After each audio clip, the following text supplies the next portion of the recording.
Hello, I'm Barbara and I'm a student mentor, and in this video I'm going to show you how you can create your own personal study planner so that you can stay on top of your studies, manage your personal commitments and still have time for your family and friends and the things that you love to do. So first of all, you want to create a grid like this with days of the week along the top and time slots down the side. Now this one starts on a Monday, but it could start any day of the week that suits you best. I've had students start of a Sunday, I've had students start with a Wednesday.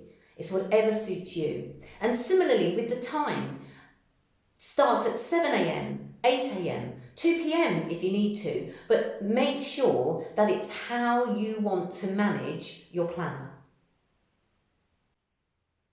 Another useful thing to do is to extend your grid into the evening. So make an extension to your daily planner so that you can utilise time in the evening for your studies, personal commitments and staying in touch with family and friends. The next thing to do is to transfer your academic timetable from your university website onto your planner, so that you know your academic commitments.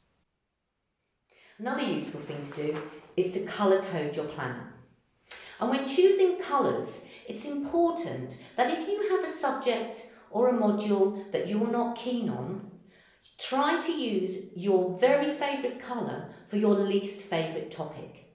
And this helps to reduce resistance to that module or topic, so that when you're looking at the planner, you haven't doubled your resistance by using your least favourite colour for your least favourite subject. So the next thing that you're going to do is to add your personal commitments. So this is things like work, perhaps medical appointments, maybe childcare, whatever it is that you know you have to do every week consistently, add it to the planner.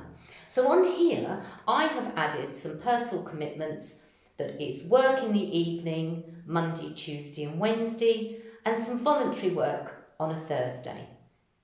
Now you may or may not have any of these sort of personal commitments, but you can now, once you've added them, see where you can fit in time for your studies. Okay, so now you know why you need a study planner and you know how to make a study planner. And in the next video, we'll do a little bit of recapping and I will share with you how to personalise your study planner and utilise it effectively so that you can stay on top of your studies, make time for your family and friends and the things that you love to do. So, like and share with your friends, subscribe to my channel, leave any comments in the comment section below, and I will catch you at the next video. Take care.